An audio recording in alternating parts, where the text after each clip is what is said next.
బిడ్డ తనకంటే ఎత్తు ఎదగాలని, తన అడుగుజాడల్లో నడచాలని, తన ఆశయాలు నెరవేర్చాలని ఈనాడు ఆ తల్లిదండ్రులు మనం ఒక్కసారి మనోనేత్రంతో చూసినామంటే ఆకాశంలో స్వర్గలోకం నుండి శరీరపాంగంలో పడుండి ఆ తల్లిదండ్రులు ఇద్దరు కుమారుని చూసి ఆహా బలా కుమార ఏమి చేస్తున్నావు కుమార, నా అడుగుజాడల్లో నడుస్తున్నావు, నా ఆశయాలను నెరవేరుస్తున్నావు,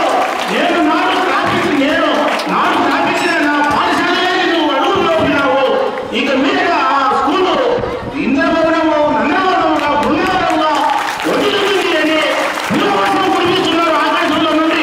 ఒక్కసారి గమనించండి. మరి ఈ మన